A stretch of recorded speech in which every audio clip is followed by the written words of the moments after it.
From the moment we are born, we begin to forget. Forget not just fragments of dreams or moments of childhood, but something far older, far deeper. We forget our origin, our nature, and the vast truth of what we are. Our names become our prisons. The labels given to us become masks we forget we're wearing. Slowly, society molds us into functional versions of ourselves, acceptable, predictable, profitable. But beneath that social sculpture, something waits, silent, ancient, unchanged, a knowing that no book can teach, a voice that no religion can claim, a flame that no system can extinguish. And that voice whispers, "You're not becoming divine. You have only forgotten that you are." This is the first and deepest truth of Hermeticism. We are not evolving toward the divine, we are returning to it. Not because it is far away, but because we stop looking within. What separates the human from the divine is not distance or time. It is forgetfulness. The world of illusion. Modern life is a machinery of distraction.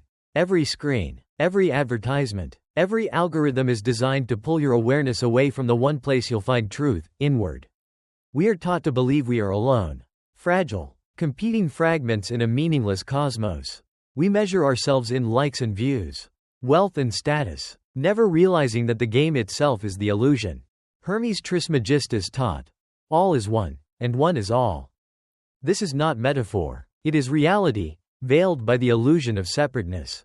Like a dream you mistake for reality. The illusion feels real until the moment you begin to awaken. And that awakening often begins in pain, in dissatisfaction, in a silence too loud to ignore. The Hermeticist recognizes that the illusion has a purpose. Like a cocoon, it protects the fragile soul while it sleeps. But there comes a time when the cocoon cracks. When the soul can no longer pretend.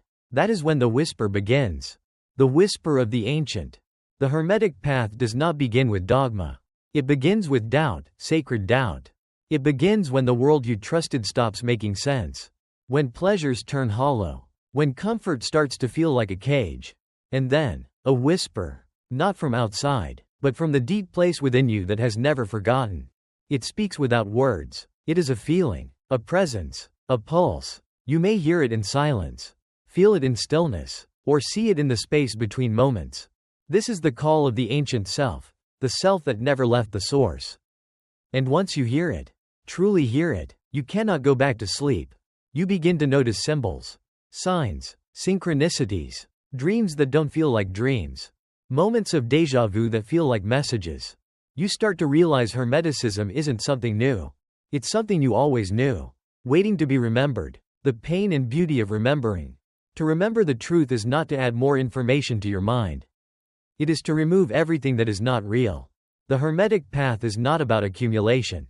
It is about stripping away. Unlearning the belief that you are small. Unlearning the idea that power lies outside you.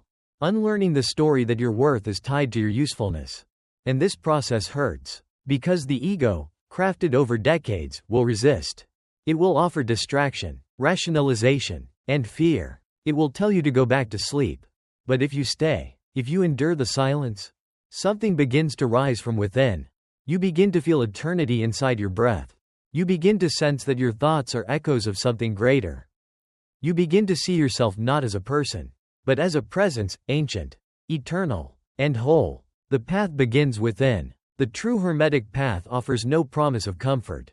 But it offers something far greater, truth. And in a world built on lies, truth is sacred rebellion. To walk this path is to become a mirror, to reflect what is eternal in a world obsessed with the temporary. You may be misunderstood, you may walk alone, but in your solitude, you will find something no crowd can give you. The presence of the divine within you. This is the beginning, not mastery, not escape, not power, but remembering. And to remember, you must be willing to forget. Forget what the world told you. Forget who they said you had to be. Forget the story of separation, so you can become what you already are. The great work does not begin in temples. It begins in your awareness, in your breath, in this very moment. Not tomorrow, not when you're ready, but now. Welcome back. Welcome to the beginning. Welcome to yourself. Before creation, there was silence. Not silence as the absence of sound, but silence as a fullness, pregnant with potential, vibrating with the energy of becoming. In Hermeticism, this primordial silence is not an empty void. but a sacred womb, the space from which all things are born, and to which all return. In our world, silence is feared. It is avoided, filled quickly with noise, distraction, and commentary. We turn on the TV not to watch, but to not feel alone. We fill conversations with words that mean nothing, just to keep stillness at bay. We scroll endlessly, click impulsively, react instantly, because silence would mean confronting ourselves. And most people are terrified of meeting who they really are. But the Hermeticist walks in the opposite direction. Silence is not his enemy. It is his sacred ally. Rediscovering the sacred function of silence. The ancient Egyptians, the Greeks, the early mystics of every land understood something we've forgotten. Silence is not passive. It is a technology, a spiritual technology designed to reconfigure consciousness, to open inner channels of perception, and to awaken the soul's deeper hearing. In the inner chambers of Egyptian mystery schools, initiates were placed in complete darkness and silence. There were no teachings at first, no voices, only absence, because only when the outer senses are shut down can the inner senses come alive. Hermes Trismegistus taught that silence is the matrix of the logos, the creative word. The divine voice cannot be heard through noise. It must rise from stillness. Only in a still lake does the sky reflect clearly. Only in a quiet mind can the cosmos be seen. Modern science meets ancient mystery. Interestingly, modern neuroscience is beginning to confirm what the mystics always knew. Studies have shown that just 2 minutes of complete silence activates areas of the brain linked to self-awareness, emotional processing, and memory consolidation more than even relaxing music. Silence does not dull the mind, it organizes it. It does not empty the self, it deepens it. But the Hermeticist is not interested in relaxation. He is interested in refinement. For him, silence is not an escape from the world, but a return to the source. It is the temple before the ritual, the breath before the invocation, the womb before the word, the inner silence. External silence is only the beginning. The true Hermetic silence is inward. It is the silence of identity, the silence beyond thought, beyond the voice that narrates, compares, analyzes, and judges. It is the space in which the ego dissolves, not in destruction, but in surrender. This inner silence is not achieved by force. It is not about suppressing thoughts, but about listening beyond them. The Hermeticist does not try to control the mind. He allows it to settle. And in that settling, the deeper self emerges, wordless, formless, vast. In that silence, you do not become empty. You become whole. You remember that even before you spoke your first word, you already existed in fullness. Even before your mind began forming ideas, your soul was already knowing. That knowing returns, not through information, but through quiet presence, cultivating silence in the noise of the world. We live in cities, connected to devices, surrounded by chatter. The Hermeticist does not flee these things. He transforms his relationship with them. He wakes before the world stirs. To sit in silence. He walks without headphones. To hear the pulse of existence. He eats without media. To taste the sacred in the mundane. Silence becomes a practice, not rigid, but reverent. He is not detached. He is deeply attuned. He moves among others, but carries stillness within him. His silence is not withdrawal. It is presence. And through this presence, he becomes a conduit, not of ideas, but of essence. When the Hermeticist speaks, his words carry weight, not because they are many, but because they are born of silence. Like fruit ripened by stillness. Like truth spoken only when necessary. Living the sacred pulse. Eventually, silence stops being something you do. It becomes something you are. You are no longer reacting to the world. You are responding from a deeper center. You are no longer thinking just with your head, but perceiving with your whole being. You become the still point in a turning world. And in that stillness, the great work deepens, not through grand rituals, but through simple gestures made sacred by awareness. A breath becomes an invocation. A gaze becomes a blessing. A pause becomes a prayer. Because silence is not the opposite of sound. Silence is the cradle of all sound. It is where the word is born. And in Hermeticism, that word is you. Modern spirituality often paints the body as a problem, a cage to escape, a weakness to transcend, or a distraction from higher truths. But Hermeticism teaches otherwise. The body is not the enemy of the spirit. It is the instrument through which spirit moves. The body is not merely a vessel, it is a living temple. A laboratory. A map of the cosmos itself. Before the rise of mechanistic thinking, before medicine reduced the body to organs and systems, the Hermetic vision held the body as sacred geometry in motion. Every organ corresponded to a planetary force. Every gesture to a vibration of will. The ancient axiom, as above, so below, is not just cosmic poetry. It is embodied truth. The heart reflects the sun. The liver holds the fire of Mars. The kidneys balance like Libra's scales. Bones are earth crystallized. Blood is flowing memory. Breath is divine rhythm. To deny the body is to reject the canvas on which the divine has chosen to paint. Reclaiming the temple. To live as a Hermeticist is to reconsecrate the body. Not through rituals alone, but through awareness. To eat with presence is to feed a god. To move with intention is to honor a sacred geometry. To breathe consciously is to draw spirit into form. You do not need incense and chants. You need reverence. You need stillness in motion. You walk through the world not as a machine, but as a priest of matter. And every gesture, every breath, every act becomes part of the ritual. The Hermeticist does not obsess over health out of vanity. He refines the vessel because it must hold the fire. When the energy of the divine begins to circulate, a fragmented, intoxicated, or neglected body cannot hold the current. Just as no alchemist pours pure gold into a cracked crucible, the work requires a whole and prepared container. The alchemy of flesh. In Hermetic alchemy, no process begins without a purified vessel. The body is that vessel. It is not purified through denial, but through sacred integration. Sleep is dissolution. Breath is flame. Food is materia prima. Stillness is distillation. Each function of the body is a stage in the great work. You are not just living, you are transmuting. The ancient alchemists spoke of the philosopher's stone, the elixir of life, but the true stone is not found in labs or scrolls, it is found in incarnation. The sacred substance is not hidden. It is you, when fully embodied, fully awakened, fully aligned, spirit within matter. We are not here to escape the body. We are here to divinize it, to spiritualize flesh, not abandon it. Hermeticism affirms what many systems fear, that the divine is not only transcendent, but also immanent. Matter is not impure, it is misunderstood. Flesh is not a burden, it is a revelation. Through the body, the ineffable becomes visible. Through gesture, the will becomes form. Through presence, the eternal touches the earth.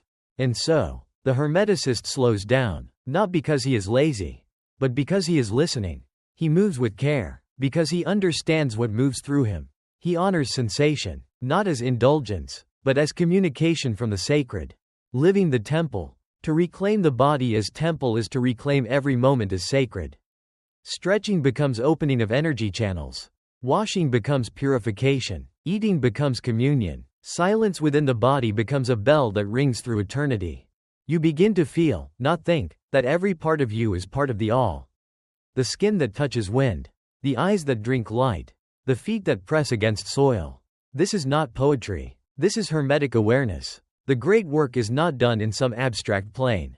It is done here, in the tension of your spine, in the rhythm of your lungs, in the weight of your hands holding water. The Hermeticist walks this world with reverence. He does not worship the body, but he blesses it, because it is through the body that spirit becomes real. If the body is the temple, then the mind is the altar, the sacred seat upon which the flame of awareness is offered to the divine. But in modern life, this altar is cluttered. Thought after thought, layer upon layer of noise, inherited beliefs, anxieties, fantasies, and unfinished memories fill the mind until its original clarity is lost. The mirror becomes fogged, the sword dull, the portal closed. Hermeticism teaches that the mind is not inherently a problem. It is a tool, powerful, neutral, and therefore dangerous. Left undirected, it becomes a hall of mirrors, reflecting illusion after illusion. But when aligned with spirit, it becomes the sharpest instrument in the great work. The mind as mirror. The Hermeticist first approaches the mind as a mirror. In the Kabbalion, the first Hermetic principle is the law of mentalism. All is mind. The universe itself is mental in nature. Every experience, every perception, every reaction, all arise within the vast field of consciousness. But a mirror can only reflect truth if it is clean. The Hermeticist works to remove the dust, the unconscious programs, social conditioning, emotional debris, and mental habits that distort perception. This is not about suppressing thought, but about witnessing it, watching thoughts arise and fall without judgment or attachment. The more the mirror is cleaned, the more clearly the divine is seen, not as a separate being, but as the essence behind every thought, the stillness behind every story. The mind is sword. Once the mirror is cleaned, the Hermeticist sharpens the mind into a sword, a tool of discernment. It is not enough to see clearly. One must also cut clearly. The sword separates truth from falsehood. It dissects beliefs, reveals contradictions, challenges inherited dogmas. But the Hermetic sword is not wielded to harm. It is not used to dominate. It is used to liberate. Every belief becomes a question. Does this thought serve clarity or confusion? Does this idea expand or contract my spirit? Is this pattern born of love or fear? This precision is essential, because without it, the seeker becomes lost in subtle illusion, spiritual ego, false light, borrowed truths. The sword of the trained mind cuts through appearances to reveal essence. The mind is portal, but the mind is more than a mirror or a blade. It is also a portal, a threshold to higher realms of knowing. When the mind is quiet, purified, and aligned, it becomes transparent. In that transparency, gnosis emerges, direct, intuitive knowing that bypasses logic but is deeper than belief. Not imagination, not theory, but contact. This is the mystical mind, the receptive mind, the awakened intellect that no longer serves the ego but channels the all. The Hermeticist does not discard reason. He purifies it. He does not worship intellect. He integrates it. Thought becomes a servant of spirit.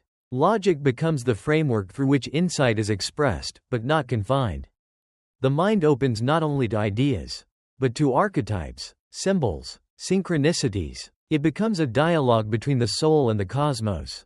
Training the mental field. Training the mind is not a one-time effort. It is a discipline, an art. Practices may include meditation and mindful observation, journaling to track thought patterns, dream work and active imagination, engaging with myth and symbol as tools of reflection. These are not ends in themselves. They are instruments to refine perception, to make the mind a worthy portal. The Hermeticist also knows when to lay the sword down, when to go beyond thought into stillness. Just as a craftsman sets aside the tool once the work is done, so too does the initiate move beyond the mind when the time is right. Because in the highest moments of insight, the mind is not active. It is silent. It is listening. And in that listening, the divine speaks, not in words, but in presence. Mind is ally of the work.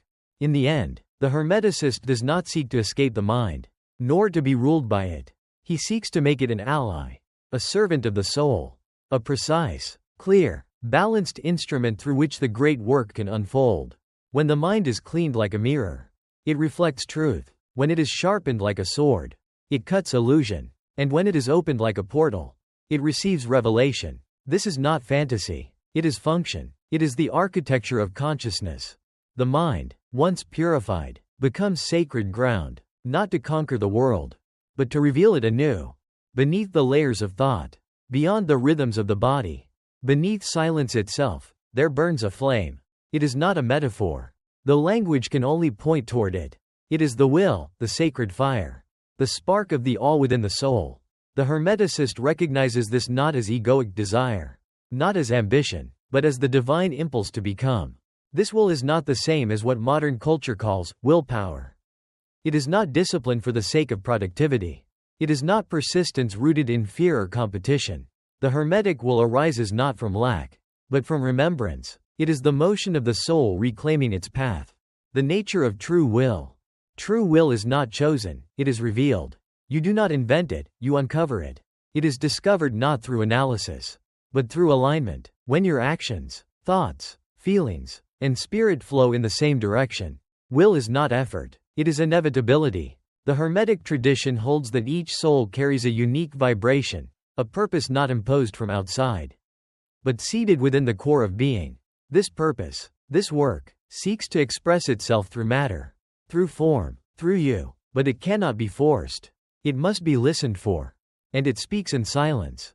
The purification of will. Like all elements of the great work, will must be purified. In its impure state, will is entangled with personal desires, fears, traumas, and social programming. It becomes confused, scattered, misdirected, fragmented. The Hermeticist undertakes the sacred task of burning away all that is not essential. Just as fire refines metal, silence refines will. Every distraction sacrificed becomes fuel. Every false goal relinquished becomes clarity. Every layer of illusion stripped away brings the soul closer to its original directive. This purification is not passive. It is a trial. You will be tempted to compromise, to conform, to settle, but the will that has tasted the real cannot go back. It demands coherence, not perfection, but honesty, not dogma, but devotion. Will and the great work. The great work is not achieved by passive longing. It is brought forth by will, clear, unwavering, humble. Alchemy requires fire. Prayer requires focus. Manifestation requires intent. Will is the thread that weaves spirit into matter. And so the Hermeticist becomes a vessel for will. Not his own in the personal sense, but the will of the all, expressed uniquely through his life. He does not impose. He aligns. He does not strive to dominate reality. He listens for how it wants to move, and moves with it. This is true power. Quiet, steady, absolute. Will in practice. To live by will is to live with intention. Every choice becomes sacred, not because it is grand, but because it is true. You begin to feel the difference between reaction and response, compulsion and calling, pressure and presence. You no longer act to impress. You act to express. You no longer chase outcomes. You embody alignment. And slowly, life reshapes around you. Opportunities appear. People shift. Circumstances unfold not as random, but as resonant, because the world begins to respond to the clarity you now radiate. Hermeticism teaches, as within, so without. When will is clear within, order arises without, the flame that does not burn out. Unlike passion, which flares and fades, true will endures. It is not dependent on mood, motivation, or praise. It is a fire that sustains itself, because it is connected to source. And the more you trust it, the more it reveals, sometimes as a whisper, sometimes as a knowing, sometimes as an inner silence so full it brings tears. The Hermeticist knows this fire must be protected, cultivated, honored, for it is the link between the soul and the cosmos, between who you are, and why you came, the will and the sacred life. In the end, will is not just the force behind the great work, it is the great work in motion. When your will and the will of the all become one, every action becomes sacred, every moment becomes a step in the dance of divine unfolding. And so, the Hermeticist walks this world with quiet power. Not to conquer, not to escape, but to express, with absolute clarity, the flame within. Not with noise, not with spectacle, but with presence. Because in a world lost in confusion, the soul who lives by true will becomes a beacon. A flame that does not burn out. A fire that illuminates the way home. The culmination of the Hermetic journey is not escape. It is embodiment. It is not to disappear into other dimensions, but to fully inhabit this one, with clarity, with coherence, and with sacred intent. The great work is not a final goal. It is a living flame. It is the dance between form and formlessness, between matter and spirit, between what you do and what you are. And in its truest sense, the work is not something you do. It is something you become. Life is ritual. When every act is infused with presence, it becomes a ritual. The Hermeticist does not need to withdraw from the world. He transforms it by how he moves within it. He walks slowly, not because he lacks time, but because he honors time. He listens deeply, not to respond, but to understand. He speaks carefully, because he knows every word is a spell. Cooking becomes alchemy. Breathing becomes prayer. Sleeping becomes dissolution. Waking becomes resurrection. Every gesture is a sigil.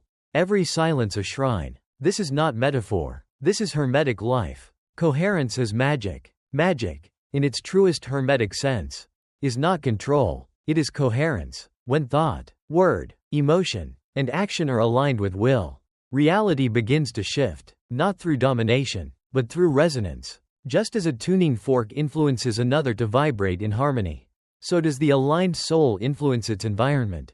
This is the hidden art, the subtle work, the quiet radiance of the one who remembers. The Hermeticist no longer needs to be right. He chooses to be real. He no longer seeks followers. He becomes a lighthouse. He does not teach with noise. He teaches with presence. Embodied light. The Hermeticist becomes light, not by denying shadow, but by integrating it. He does not seek perfection, but wholeness. He becomes the living balance of opposites, masculine and feminine, stillness and motion, silence and expression. In this state, life is no longer something to manage. It becomes something to consecrate. You begin to see everything as part of the work. The pain as purification. The joy as illumination. The challenge as initiation. There is no moment wasted. No experience discarded. Every breath is part of the sacred unfolding. The echo of the divine. To live this way is not to become a god above men, but to remember the God within man. To allow the divine to echo through your thoughts, your words, your hands. The Hermeticist becomes transparent, a window through which spirit moves. And when people encounter you, they may not understand what has shifted, but they will feel it. They will remember, even if for a moment, that something greater is alive. That something sacred walks among them, not in robes or mystery, but in simplicity and sincerity. This is the great work, to awaken in the dream, to act in alignment, to love in truth, not someday, not in theory, but now, here, in you. You are the philosopher's stone. You are the elixir. You are the sacred flame. Live it, and through your living, remind the world of what it has forgotten.